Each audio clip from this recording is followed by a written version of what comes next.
Whenever Halloween comes around, usually sometime in October, someone is sure to turn to me and say, "Andrew?" And I'll say, "Yes." And they'll say, "What?" And I'll say, "Didn't you just say something?" And they'll say, "Did I? I don't remember." And this conversation goes on like this for a long time. But maybe you don't want to hear about all that, so I'll just skip to the part where the person finally says, "Oh yeah, now I remember what I was going to say. I was going to ask you, what is the scariest Halloween movie you've ever seen?" And I tell them this. The scariest Halloween movie I've ever seen is called It's a Good Thing. It starts when a mid-size American city is set upon by rioting hordes of criminals. They attack the police, they loot stores, they burn buildings and mug innocent people. But everyone in the city smiles and just says, "It's a good thing." Now there's one man, our hero, who isn't with the crowd. He objects. He says, "How can it be a good thing when everyone's so violent?"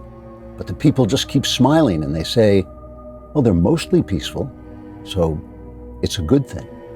And our hero says, "But my business has been reduced to ashes," and the people smile glassy-eyed and they say, "Yes, but it's social justice, so it's a good thing." And this bizarre, eerie state of affairs continues until finally the hero works up his courage and says, "No, you're all lying. These are horrible, thuggish, criminal punks destroying our city." And everyone says, "Ooh, you're a racist." And they crowd around him and beat him into unconsciousness. When he wakes up, he's in a hospital and he looks out the window and the city is completely in flames. All the criminals are free and the police are gone. Crazy people are lying homeless in the street. Mothers are ripping the children out of their bodies. And our hero just smiles and says, "Ah, now I see. It's a good thing." And he votes Democrat. Terrifying. Trigger warning, I'm Andrew Klavan, and this is The Andrew Klavan Show. I feel hunky-dunky, life is tickety-boo.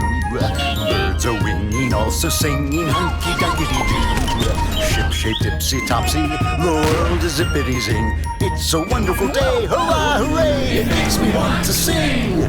Oh, hurrah, hooray! Oh, hooray, hurrah! All right, happy Halloween. If you think that's terrifying, the Klavanless weekend is coming up at the end of this show, so squeeze out every ounce of Klavan-y goodness you can. And one way to do that is to subscribe to my YouTube channel, the Andrew Klavan YouTube channel. It's my personal YouTube channel where you get all my content. If you ring that bell, you'll open a closet one day and I'll just be standing there and hand you content. And if you leave a comment and it's sufficiently racist, sexist, hateful, fascist, it'll fit right in with the rest of the show and we will read it on the air. Today, we have a comment from Ramon Cruz. Not the guy who killed Kennedy? Oh, no, it's Rafael Cruz. I'm sorry, Ted Cruz's father. I get all these assassins mixed up. Ramon Cruz says, Klavan says he has a black belt in karate, but we all know that he's a master of Krav Maga. I like that. That's good. We'll steal that. Halloween is coming, and you know what's really scary? The thought of going down to the post office and standing online with a bunch of people wearing masks and sneezing. You don't want to do that. You want the post office. You love the post office, but you want the post office where everything else is in your computer. That's why there's Stamps.com. Stamps.com brings the services of the U.S. Postal Service and UPS, too, right to your computer. Stamps.com is a must-have for any business, whether you're a small office sending out invoices, an online seller fulfilling orders during the record-setting holiday season, or even a giant warehouse sending thousands of packages a day, or just a guy who wants to send out some Halloween cards. Stamps.com can do it all. Don't spend a minute of your holiday season at the post office this year. Sign up for Stamps.com instead. There's no risk. With my promo code Klavan, you get a special offer that includes a 4-week trial plus free postage and a digital scale. No long-term commitments or contracts. Just go to Stamps.com, click on the microphone at the top of the homepage and type in Klavan. That's Stamps.com. Enter Klavan, Stamps.com. You never have to go to the post office again if, and only if, you know how to spell Klavan. But how, you say? How do I spell Klavan? It's K-L-A. V-A-N. That's what I wanted to say. All right. There's a wonderful passage in the Bible, in the book of Proverbs. It goes like this. There are 3 things that are too amazing for me, 4 that I do not understand. The way of an eagle in the sky, the way of a snake on a rock, the way of a ship on the high seas, and the way of a man with a maid. What I've always loved about this is the willing sense of mystery, the idea that there are some things that if you explain them, you actually end up knowing less than if you just look on and wonder. Now, I've reached an age where there's very little in life that surprises me anymore, but there are many things that remain mysteries. Certainly the way of a man with a maid is one of them, but another is the willingness with which fools seem content to go on being foolish, and how many fools there are. Gaining wisdom is not only one of the joys of life, it's one of the compensations of getting older. But you can't gain wisdom unless you learn from your mistakes and admit your mistakes and change. If you just spent 3 years reporting on Russian collusion only to find out that all your sources were playing you like a fiddle, if you just spent your whole life claiming that no peace could come to the Middle East without a solution to the Palestinian question, only to find that, yeah, it actually could, don't you change your mind? Don't you start to get some fresh information, reset your bearings, start to listen to different people, try to become wiser so you don't make the same mistakes over and over and over again until you're either stuck in a kind of repetitive living hell or working for the New York Times? But I repeat myself. More importantly, if you're listening to these people, if you're reading the New York Times and you start to realize you're being lied to again and again and again, don't you stop? Apparently not. Apparently, no amount of error is enough to induce some people to seek new information, to seek wisdom, or to seek change. And given the fact that that sort of stubbornness and dishonesty will deprive you of one of the greatest joys in life and one of the purposes in life, it is amazing to me, even more amazing than the way of a man with a maid, or even finding a woman who's still a maid, which at this point would be even more amazing. Now, the story that inspires me to talk about all this is this story about, do you remember back in the day in September 2018, the New York Times ran a story by Anonymous, and it was called, "I Am Part of the Resistance Inside the Trump Administration." It was by Anonymous, and here's what the New York Times wrote in a heading at the top of this op-ed. The Times is taking the rare step of publishing an anonymous op-ed essay. We have done so at the request of the author, a senior official in the Trump administration whose identity is known to us and whose job would be jeopardized by its disclosure. And Anonymous wrote, this senior official wrote, "Many of the senior officials in the Trump administration are working diligently from within to frustrate parts of his agenda. I would know I am one of them."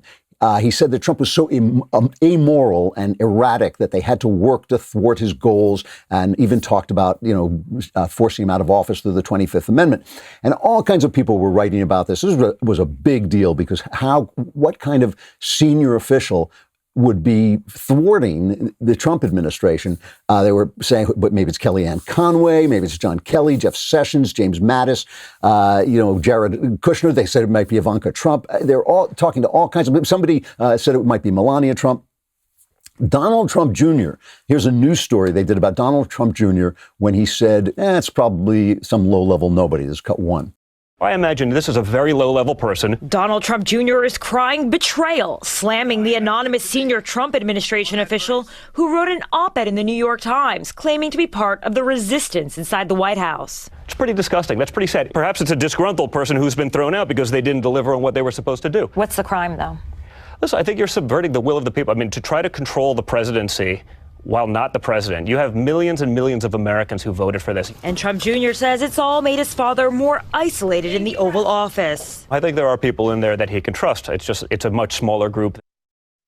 So he says at the very beginning of that, he says, I think it's a nobody. He turns out he was exactly right. It was a guy named Miles Taylor, a policy advisor, basically a guy who gets coffee. He's a gopher at the Department of Homeland Security.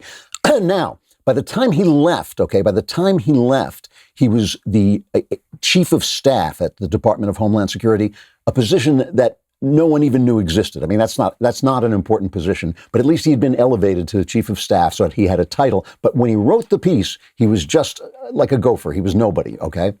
So now he's come out, he's been revealed as this guy Miles Taylor. His name is Miles Taylor, and he was just a nobody. And the New York Times now has a heading on the piece. When you go back and find the piece, their heading now says this. On October 28th, 2020, which is yesterday, Miles Taylor, who left his position as chief of staff in the Department of Homeland Security, made public his authorship of this article. While the Times has a strict policy of protecting its sources, in this case, he personally waived our agreement to keep his identity confidential. We can confirm that he is the author. Now, notice how they identify him. Miles Taylor, who left his position as chief of staff in the Department of Homeland Security, but they don't mention that he was nothing like that. He didn't have any kind of title. He was literally like the guy, hey, could you run down to the deli and get me like a ham sandwich? He was a policy advisor. He was like nobody. The Homeland Security has listed the people they consider senior officials. He's not one of them. So they lied when they told us he was a senior official. They covered the lie when they tell us who it was by telling us making his position sound more senior than it was when he wrote the piece, right? And people are still going back and saying, well, I wonder what's in the New York Times today. I wonder, what are the anonymous sources from the intelligence saying about Trump and Russian collusion today? He lied to CNN at the time. He told CNN he was not the guy, and now CNN is keeping him on as a commentator. He was on Chris Cuomo. Here's what he said. This is cut 5. I think the president will feel completely emboldened to pursue not just these almost Nazi-like immigration policies. I don't say that lightly. That's a pretty harsh term to levy against the president, but that's really where they want to go, is turn this country into Fortress America rather than a shining city on a hill. But worse still for me, as a lifelong national security professional, is I believe the president is going to sell out our allies and befriend our enemies and put this country in danger. So this guy lied to them. He barefaced lied to them. They're not firing him. They're not taking away his spokesman rights, his commentator rights. The best of all possible Mollies, Molly Hemingway at The Federalist, wrote a piece about this, and she quotes a statement by Acting Secretary Chad Wolf at Department of DHS, right? He says, having worked with Mr. Taylor on the president's immigration and counterterrorism policy agenda, I can attest that Miles Taylor never vocalized disagreement with the president's policies and, in fact, expressed strong support. So Trump's a Nazi, and this guy was helping him out. And just think about this for a minute. Think about all the anonymous sources that we have heard from all this time, all the deep, high-level intelligence sources, 12 high-level intelligence sources who told us Trump was colluding with Russia. It turned out not to be true. It is stunning to me that anyone ever picks up the New York Times ever again and says, oh, that's the news. That's an amazing thing when you think about it. It's like, please, New York Times, lie more. So while we're talking about lying, we have to talk about the tech people, the Twitter people, the social media people who are suppressing information. Now, if you go back and listen to my shows, I told you this was going to happen. You always get tomorrow's news today. I told you over a year ago that these guys were going to go nuts as the election came near, and you'd be lucky to get anything like the news. Just, by the way, before I even get into this too deeply, I just want to point out that the U.S. economy grew at an amazing record-shattering pace in the third quarter of this year as businesses started to reopen. It surged by 33.1%. The last record was in 1950, 16.7. So this is almost twice. This is almost twice the record. Now, still in a recession. Obviously, we took this big hit with the virus and all this stuff. But still, that is pretty amazing, and that is incredibly good news. And it shows you that when Trump said there's going to be a V-shaped recovery, it's starting to look like he was right. And he's right about something else too. He's right about the fact that one of the things that gives him credence, even with all his flaws and all his silliness, one of the things that gives him a lot of credence is his enemy. This is cut 8, what Trump says he's doing here. I'm not just running against Joe Biden, I'm running against the left-wing mob and the left-wing media, the big tech giants. And I'm also running against the rhinos. Do you know what a rhino is? A rhino may be the lowest form of human life. So he's running against the tech giants and the mob and the media. And that is just absolutely true. I mean, we've been watching, this Hunter Biden story with the laptops. I keep saying this is not the biggest story in the world. There's no evidence so far that Joe Biden collected money from foreign powers. We just kind of know, we've always known that Hunter Biden has been out there influence peddling, using his name. Now we know that Biden lied. I think this is pretty reliable information. Biden lied when he said he never talked to him about this. He had nothing to do with it. He clearly was involved, and he clearly got involved after he was in office. But still, it speaks to the kind of person he has always been. He has always been a venal person. He has never been a principled person. He's been dishonest. He's plagiarized. He's been forced out of presidential races because of plagiarism. This is just something that's been true of him. And we've seen him. He's on video lying again and again and again. I never said I was going to ban fracking. I never said I was going to cut programs. He has done this again and again. He lies like a kid when he's caught with his hand in the cookie jar. He just says, no, I didn't do it, even if there's video of this. And so this story goes on. Tucker Carlson was saying some of the documents that he wanted. He said there were damning confidential documents, and he had them sent out to himself, I guess FedExed out. He didn't name the company, but he had it sent out, overnighted out to L.A. where he was working. The envelope was ripped open. The documents were stolen. This is what he says. He says he can't find it. He says it's not the company that did it, but they're looking into it and they can't find it. It's a strange story, and tech is sitting on this. Tech has been sitting on this. This morning, I think it was just this morning, Twitter suspended the chief of the U.S. Border Patrol for celebrating the wall that is being built. Trump has amped up the building of the wall, probably for the election, but he's getting more miles of the wall built.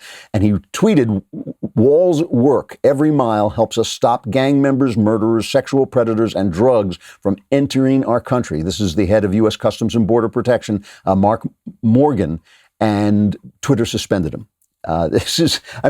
Jack Dorsey of Twitter is the enemy of free speech. I will say this again because I want to emphasize this.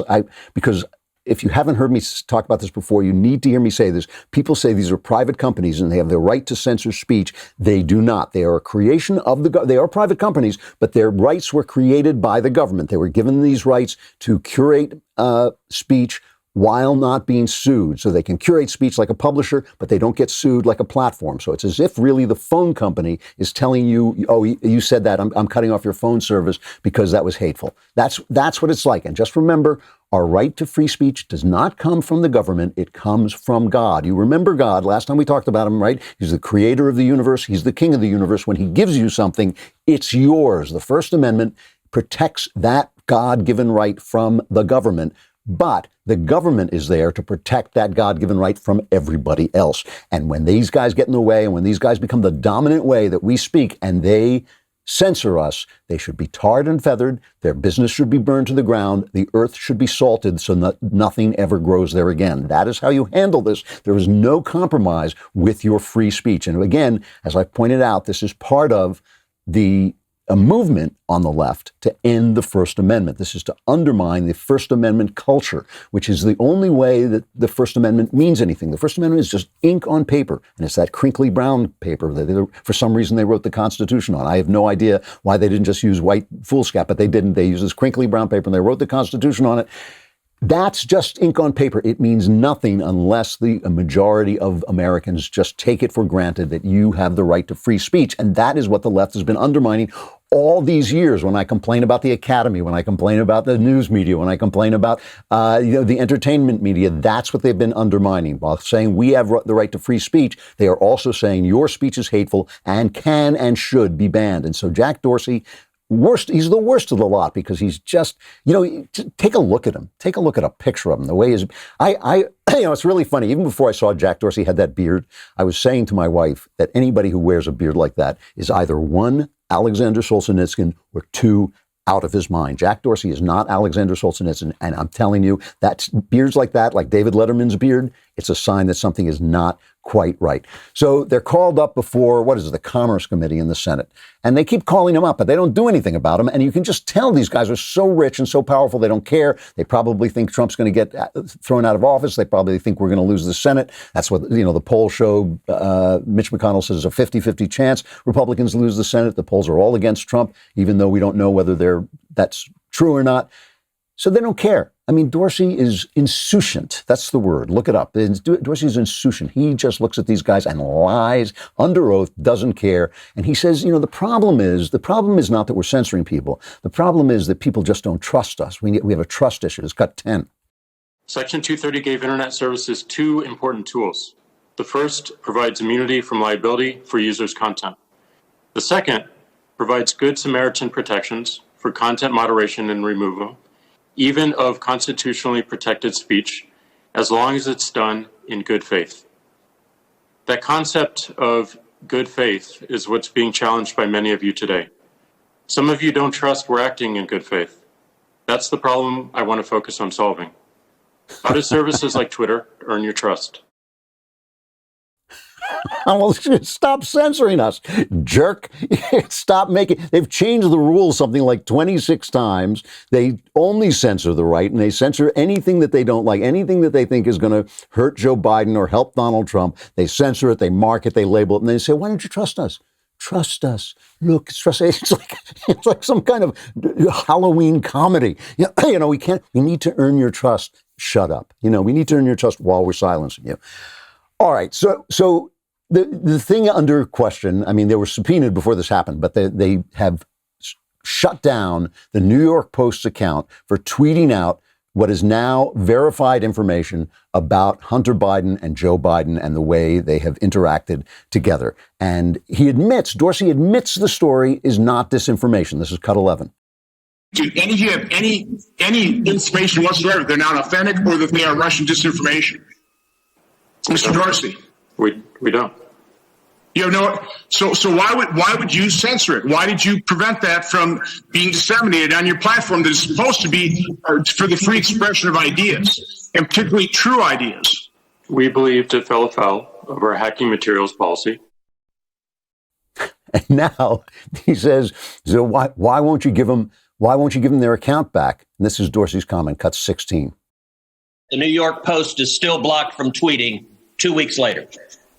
Yes, they have to log into their account, which they can do at this minute, delete the original tweet, which fell under our original enforcement actions, and they can tweet the exact same material in the exact same article, and it would go through. It rubs the lotion on its skin or else it gets the hose again. That's it. Dorsey, you can tell by the beard, he's Buffalo Bill. He's got them in the oubliette, and he's not going to, it takes out the tweet that offended us, even though we were wrong even though he's admitting they were wrong to censor them because it wasn't disinformation, but they did censor them, so the censorship stays, and they're not letting them come back. Why? Because they don't want this story on Twitter. And, it's interesting. The story is getting out. About 50% of people have heard a lot about this story, but 50% haven't because no network is covering it. They've given it, mere minutes of coverage. And again, the cover-up is worse than the crime only because it points out this make-believe world we're living in. We're living in a psyop, we're living in this thing where these massive corporations, that's what they are. These massive corporations are lying to us and suppressing information. And, it really is interesting because the left used to know that corporations are power centers that need to be controlled. But now that the corporations are on their side, it is amazing to me that they call themselves the resistance. What are they resisting? They own social media. They own news media. They own entertainment media. They own the academies. They have the deep state. They own the deep state. Donald Trump is the one guy on our side, but they're somehow the resistance. They're complete conformists. Ted Cruz really went after him. Here's play cut 19. Twitter takes the view you can censor the New York Post, you can censor Politico, presumably you can censor the New York Times or any other media outlet. Mr. Dorsey, who the hell elected you and put you in charge of what the media are allowed to report and what the American people are allowed to hear? And why do you persist in behaving as a Democratic super PAC, silencing views to the contrary of your political beliefs? That's a good question. I don't know if they're going to follow it up and do anything. My son Spencer, no relation, was saying last night, he was saying they should subpoena the algorithms. So let us find out how they're running these things. But Dorsey just po-faced. I mean, he just sits there and he just, they don't even have good tech. I mean, the guy is a tech giant. He doesn't even have a good camera on his thing. Because he doesn't care. He doesn't care. He's too powerful. He's looking down these guys thinking like, you'll be gone. I'll erase you. I'm going to live forever. Look at my beard. I'll be here forever. Play cut 12. This is him and Cruz again. Does Twitter have the ability to influence elections? No. You don't believe Twitter has any ability to influence elections? No, we are one part of a broad spectrum of communication channels that people have. So you're testifying to this committee right now that Twitter, when it silences people, when it censors people, when it blocks political speech, that has no impact on elections? People have choice of other communication channels. Then Cruz said, so why are you censoring people if you're not having any effect? You know, Cruz is a much better prosecutor than Kamala Harris, by the way. He does this a lot better than Kamala Harris does. And Dorsey just denies that he denies things. He just denies that they've censored anybody. This Cut 13, we haven't censored the president. Why did you deny that platform via censorship to the U.S. president? We haven't censored the U.S. president. Oh, yes, you have. How many posts from Iran's terrorist Ayatollah have you censored? How many posts from Vladimir Putin have you censored? We have labeled tweets of world leaders. We have a policy around not taking down the content, but simply adding more context around it. Okay. And the U.S. president you have censored 65 times. This is true. Media Research Center says that they say 64 times. Maybe there's one since their report, but they have censored or labeled the president's tweets 64 to 65 times, 64, 65 times. So he's just lying. And when she asks about the Ayatollah of Iran, the Ayatollah of Iran is tweeting that the Holocaust never happened. He's doing Holocaust denial, and they don't censor that. This is cut, 15. Somebody denying the murder of millions of people or instigating violence against a country as a head of state is not categorically falling in any of those three misinformation or other categories Twitter has? Not misinformation, but we do have other policies around incitement to violence. So somebody denies the Holocaust has happened is not misinformation? It's misleading information, but we don't have a policy against that type of misleading information. The Jew, if it's against the Jews, but that's not covered. The Jew, it says you got to read the small print. The Jews is written in very small letters. You can say anything. You can't say anything false about Joe Biden, but the Jews you can say. These guys, there's something wrong with them. There is something wrong with them. They're almost like sociopaths. They just don't care. Now, maybe it's not a psychological thing. Maybe it is a moral thing. Maybe they've just gotten so rich and so powerful, and they have disdain for anyone who disagrees with them because they think the world is basically a simulation. They've been living in tech so long, they don't actually know what reality is anymore. So they just think that, if I don't like this, I'll just press the button and Ted Cruz will disappear. Really, really tarred and feathered, burned to the ground, earth salted, but at least, if you won't go that far, at least change this 230 rule. That's the rule they keep talking about that allows them to curate information without taking the responsibility of a publisher. Because if they have the responsibility of a publisher, then every time somebody lies about me on Twitter, I can sue them. I can sue Twitter because you can sue a publisher for publishing false information because they have control over what comes over. The phone company doesn't have control over what you say. So if I lie about you during a phone call, you can't sue the phone company. That makes perfect sense. It makes no sense for them to be able to curate what people are saying, especially these are responsible people. They're just saying things that they don't like. When you say that the border wall is keeping out drugs and bad guys, that's just something they don't like. And if they censor that, they censor our head of the Border Patrol for that, but they don't censor the Ayatollah of Iran for saying there was no Holocaust. Clearly, they're operating in bad faith. But why don't you trust them? We can't figure it out. Why don't you trust us? Just because we operate in bad faith. Here's Mike Lee asking Mark Zuckerberg if he can name a single time they've censored, single person they've censored on the left. Cut 2. Can you name for me one high-profile person or entity from a liberal ideology who you have censored and what particular action you took? Senator, I can get you a list of some more of this, but there are certainly many examples that your Democratic colleagues object to when a fact checker might label something as false that they disagree with, or they're not able to. I get that.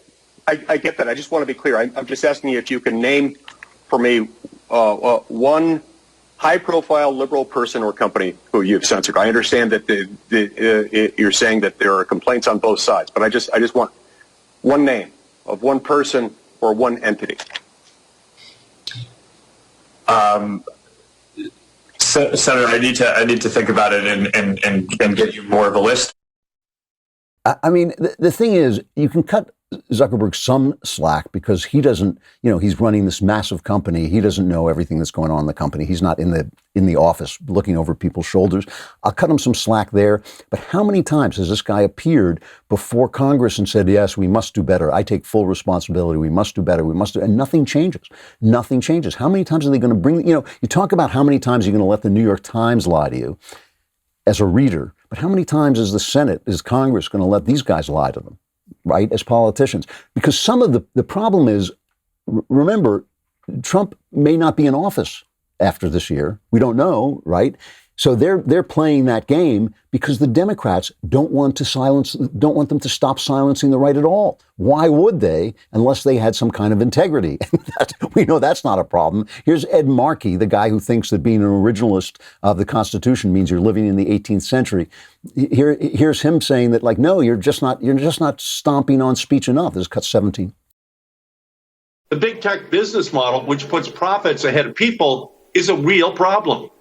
Anti-conservative bias is not a problem. The issue is not that the companies before us today are taking too many posts down. The issue is that they're leaving too many dangerous posts up. In fact, they're amplifying harmful content so that it spreads like wildfire and torches our democracy. And we know that harmful content to leftists is anything that disagrees with them. We know that. The New York Times basically says that every single day. How long are we going to let these guys lie to us? How long are we going to let all these guys, all these politicians and tech giants and CEOs and corporations lie to us and suppress the information that we need to decide how we, the people, want to run the country? With the holiday season coming up, you want to get your spouse, your loved ones, a gift that looks as if you put some thought into it, even if you didn't. It looks like something thoughtful, like you really care. You want to go to Paint Your Life. If you want to give a truly meaningful gift this holiday season, try paintyourlife.com. You will get a professional hand-painted portrait created from any photo at a truly affordable price. Send any picture. Send a picture of yourself, your kids, family, a place, a cherished pet. Or you can even combine photos into one painting, and they will get in touch with you. The painter, an actual painter, will get in touch with you and talk you through the process and deliver a really nice-looking painting. I got one of myself just to test it out so I could recommend it to you. It really, really came out well. At paintyourlife.com, there's no risk. If you don't love the final painting, your money is refunded, guaranteed. And right now, as a limited-time offer, you can get 20% off your painting, 20% off and free shipping. To get this special offer, text the word Andrew to 64,000. That's Andrew to 64,000. Text Andrew to 64,000. Paint your life. Celebrate the moments that matter most. The election is coming up. You probably had forgotten all about it. You're probably thinking of other things, but no, here it is. The presidential election is almost here. First, there's Halloween. And then there's the scary part, is the election. And we have an amazing day of programming for you. Our live stream starts on Tuesday, November 3rd, and runs through March 14th. I'll just be sitting there until they finish counting the votes. It starts Tuesday, November 3rd at 3 p.m. Eastern, 12 p.m. in the real world out here in the Pacific. Features special guests, live interviews, and more, leading up to a very special episode of Backstage, where we will be covering the results with you in real time. And you can now join Daily Wire and get 25% off with code ELECTION. 25% off with code ELECTION. And then you can watch our coverage live on Apple TV or on our Apple TV or Roku app. So you won't feel like, oh, I'm just watching, my computer. You can feel like you're watching actual commentary on TV. And if last Backstage is any judge, we're the best commentary anywhere. We will be the best commentary on your TV. So you want to get that 25% off your Daily Wire membership with code ELECTION when you sign up today at dailywire.com.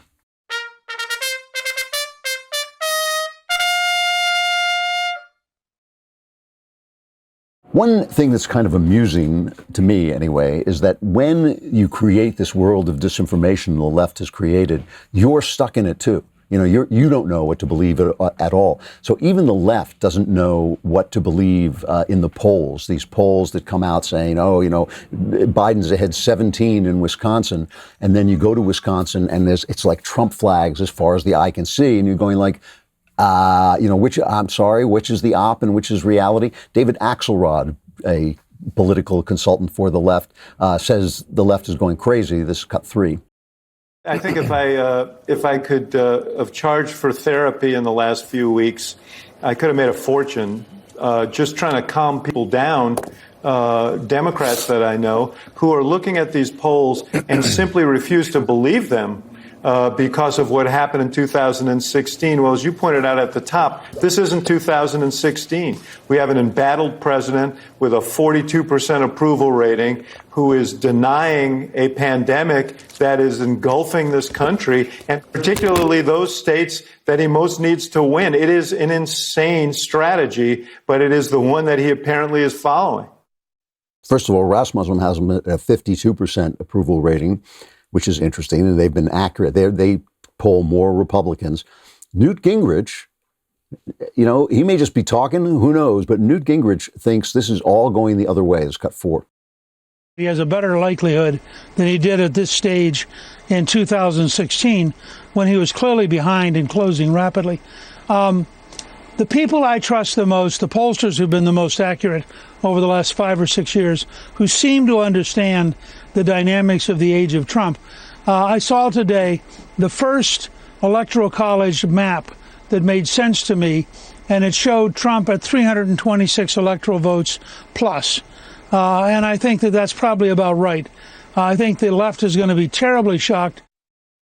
That would be, aside from the fact that I'd be celebrating, that would be fascinating, because it would mean that the polls were incredibly out of touch with reality. It would take them years to claw back and have any kind of respectability or credibility again. This is why, I've brought on guests here that I know a lot of you guys disagree with. I had Henry Olson on, who thinks that Trump is toast. Everybody got really angry at me. Jonah Goldberg, who is he says he's not a never Trumper, but he's kind of a never Trumper. And he talked about, I let him talk about his, I wasn't shouting at him. I let him say what he had to say. I respect Jonah. I respect his conscience. I respect that he's doing what he thinks is right. And you get angry at me. But the thing is, if you only listen to people you agree with, you never move off the dime. There's never any time when you say, oh, you know what? I hate this guy, but he just made a good point. I have to reconsider. That is how you get smarter. That's how you get wiser. If you're just listening to people like the New York Times, who not only lie, but then lie about the fact that they lie, how are you ever going to learn? And, if you just listen, there are shows on TV, political commentary on TV, where I agree with every word they say. And I just never watch them, because I already feel that way. I want to watch somebody who's going to disagree with me, somebody I respect. I don't want to just watch, I'm not going to watch CNN, obviously, but I want to watch, I like it when Bret Baier has on commentators from the left and they take another attack. If I respect them, I have to think about what they say. This is important stuff. The left wants to create this world of disinformation, and now they find themselves living in it. There's these riots going on in Philadelphia because the police, in what looked to me like a perfectly good action, shot a guy with a record coming at them with a knife. This is a guy who'd been charged of putting a gun in a woman's face. He'd been charged of punching a police officer. He's been convicted of things. He was coming at them with a knife. They had the gun on him. They identified themselves. They're wearing uniforms. They shouted at him, drop the knife. He didn't drop the knife. They shot them. Now Philadelphia is being torn to shreds. It's being another one of these riots. Eric Lipton, who identifies himself as an investigative reporter for the New York Times, says he covers Trump without fear or favor. Ha, ha, ha, ha, ha. He says, I'm watching my Twitter feed since last night. It's very notable the intensity of tweets from conservative voices looking to amplify, draw attention to looting in Philadelphia. Yes, it happened. New York Times covered it as well. Just remarkable how conservatives want to elevate it. Well, it's been happening across the country for months. It has been happening in various cities. It's a big story. It was a big story when you were covering it for Obama and you thought it gave credence to Obama's lies that the police were killing black people, those lies that you've been pushing ever since. This is this cone of disinformation that we're in. Here's the governor of Pennsylvania, Tom Wolf. I'm and my staff have been in constant communication since last night with the folks in Philadelphia, and the hope is that doesn't escalate into anything more than the peaceful protests that I think this kind of situation brings out. The peaceful protest. Here are the rioters. Let's have a clip of the rioters chasing Jews down the street. Cut 23. Yo, start! Get the out! Get the out of here! Get the trash, cut! Get him on it! Get him on it! Get him! Philly waking up. Revelation 2 and 9, the synagogue of Satan. The synagogue of Satan, you're demonic. Must be the Jew small print again. Jew small, here's the thing. It's mostly peaceful because most of the people in Philadelphia are not Jews. So if you're only attacking the Jews, you're mostly peaceful. I think that must be the logic of Tom Wolf, governor of Pennsylvania. This cloud of disinformation from the left that they insist upon, that they even argue for, that they even think is the right thing to do. I mean, when they saying we got to get rid of the First Amendment, that what they mean is that people are saying things that to them are disinformation because they are getting in the way of their disinformation. If to call these riots, to say these riots are not mostly peaceful, when most of the time, most of the hours in the day, they're not looting stores, they're not chasing Jews, they're not burning buildings. So isn't that mostly peaceful? Isn't it disinformation to say these are violent riots? That's the kind of logic we're dealing with. And of course, these riots are their fault. These riots are built up by them. It started with Obama. When Obama took office, race relations in this country were much better than when he left office. And it was because of him, and it was because he used race relations. He played the race card because his policies weren't working. That is what he did. When his policies didn't work, and they didn't work in the Middle East, they didn't work at home, they didn't work for the economy, he played the race card and started to gin up hostility in this false narrative that the police are picking on black people. In poor black neighborhoods, crime is very high, disproportionately high to the number of black people in the country. Incredibly high when compared to the rest. I think it's black males who are 7% of the country are committing 50% of the homicides. That's why the police are going to have more interactions with them. Why that's happening is a great subject for debate, but just to declare that it's racism, it's because of racism, doesn't get anywhere. Dan Henninger, who is a columnist for the Wall Street Journal, writes a piece about Joe Biden and how Joe Biden is not going to bring peace in our time. But he talks about the resistance that emerged after Trump. And he says an ideological movement that emerged in January 2017 is the anti-Trump resistance, led by Nancy Pelosi, the New York Times 1619 Project, and various social media platforms, ended up in the streets as a grim mass insurrection amid shattered glass, burning buildings, and toppled or defaced monuments to George Washington, Thomas Jefferson, Abraham Lincoln, and Frederick Douglass.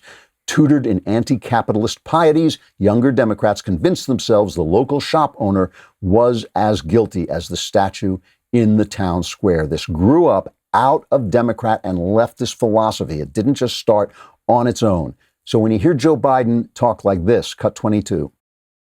There is no excuse whatsoever for the looting and the violence. None whatsoever. I think to be able to protest is totally legitimate. It's totally reasonable, but I think that the looting is just, as the victim's father said, do not do this. It's not what my son, you're not helping. You're hurting. You're not helping my son. How many times does that guy have to lie to you before you stop believing him? All right, the Klavanless weekend is about to come, and Halloween will be in it, so it will be doubly terrifying. I think back on Halloween. I have my one, I've never seen a ghost. I have traveled around. When I lived in England, my daughter and I would go ghost hunting. We would stay in haunted hotels, and we would wake up at midnight and travel around the hotel with flashlights and see if we could find a ghost. I've never seen anything like a ghost. I once thought that my dog, the day she died, I thought she actually came back and said goodbye, but I've never seen anything, and I'm such a skeptic about these things. But I will tell you one of the scariest things that ever happened to me, absolutely true story. I used to live in a little cottage, a little kind of downstate New York, kind of upstate, downstate New York, and just in the middle of absolutely nowhere on a horse farm. Yeah, play the scary music again. And across the road in a cottage set way, way back in a field was a guy who became one of the best friends I ever had. He was like a brother to me, and he became a famous writer too. His name was George Green. He's written bestsellers, and he started The Moth. I didn't ask his permission, but he's a great guy, and I'm sure he wouldn't mind my telling you about this. And George and I were both young, starving writers, and we're both striving writers, and we really hit. And George is one of the best writers I've ever met. He is one of the very, very few writers that I think is of a quality that I respect. He is just a spectacular writer, and so I loved knowing him, and I loved talking to him. And he was nuts. And I say that in the nicest possible way. He was an eccentric, crazy guy, and he used to dress up on Halloween in a monk's outfit and with this like white makeup on, and he would show up. I had a picture window on my little tiny cottage, and I would turn around, there'd be George with this monk's outfit and his white makeup on. And one day he invited me and the lady, Ellen, who would become my wife, but I was just living with her then, and they invited us over for a game of murder. And I don't know if you know how to play murder, but when we play murder, you deal out cards, and whoever gets the ace becomes the murderer, but he doesn't tell anybody, so nobody knows who the murderer is. And then you turn out all the lights, and out there in the country, when you turn out the lights, it's pitch black. There you can't see a thing. And then you wander around in this little, he had this kind of little farmhouse, and you wandered around in this farmhouse, and the murderer would come and find you, and he'd grab you suddenly out of the dark, and he'd say, "You're dead," and then you'd have to sit down in a corner somewhere. And finally, when one of the people who was not the murderer stumbled over a body, the person would then have to scream like a girl in a horror movie, ah, like that, and then the game was over. And then you had to investigate and try and find out who of the people who was still standing, who was the guy holding the ace and who was the murderer. So he had a party over, and I don't know, let's say it was 10 people, and we all sat around before we played, and we're sitting around having a conversation, and we're talking, and it becomes very clear that one of the ladies in this gathering is absolutely insane, a complete psychopath. So we would be talking about literature or the news of the day, and she would suddenly go, "I saw an autopsy once, and they opened the body, and inside there were snakes." She was really like this. And we go, "Oh, that's interesting, you know, that's really interesting." And she kept talking. And I'm starting to think, I don't want the lights to go out with this woman, because everything she said was violent. Everything, you know, like she would say, like, you know, we'd be talking about this, go back and talk about this. She'd say, "I have a knife. I like to play with the knife. I love to play with it." And you go like, "Holy, you know, don't turn, let's not play murder." But, you know, I'm like in my 20s, there's no way I'm going to like chicken out here. So I think all I'm going to do is I'm going to keep close to my girl, and I'm going to make sure she doesn't wander off in case this woman is actually as violent as I think she probably is. She's absolute psychopath. So the game comes, we deal out the cards, nobody knows who the murderer is. They turn out the lights, and it is pitch black, and I lost Ellen in a second. She was gone immediately. I couldn't find her. I was going to stay close to her just to protect her. Maybe, hopefully, that she'd protect me. And I'm just lost in the absolute dark. And I know this woman is wandering around somewhere, and I just think, like, this woman is going to kill. This is actually going to be a game of murder. And I'm walking around, and suddenly a hand shoots out of the dark and grabs me, and it's George, and he says, "You're dead," and he's the murderer. And I think, well, at least I get to sit down somewhere. So I sit down against the wall, and there's nothing I can do. Those are the rules of the game. And I'm just sitting there, and I can't see anything. It's just pitch black. And it goes on, and I'm holding my breath, because I just want the lights to come on so I can see where this crazy, crazy woman is. And finally, out of the dark, there comes a shriek, just a real horror movie shriek. And I like sat up where I am against the wall, thinking, "Oh my God, this has really happened. This has actually become a murder story. This crazy woman has killed someone." And with the shriek, all the lights came on, and she was sitting right next to me. She was sitting 1 inch away, smiling at me with these glassy, crazy eyes.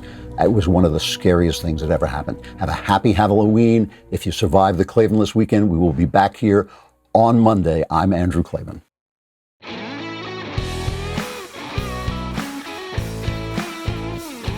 The Andrew Klavan Show is produced by Robert Sterling. Executive producer, Jeremy Boring. Our technical director is Austin Stevens. Supervising producer, Mathis Glover. Assistant director, Pavel Wadowski. Edited by Adam Sayevitz and Danny D'Amico. Audio mixed by Robin Fenderson. Hair and makeup, or head and makeup, is by Nika Geneva. Animations are by Cynthia Angulo. Production assistants, McKenna Waters and Ryan Love. The Andrew Klavan Show is a Daily Wire production. Copyright Daily Wire 2020. If you prefer facts over feelings, aren't offended by the brutal truth, and you can still laugh at the insanity filling our national news cycle, well, tune in to The Ben Shapiro Show. We'll get a whole lot of that and much more. See you there.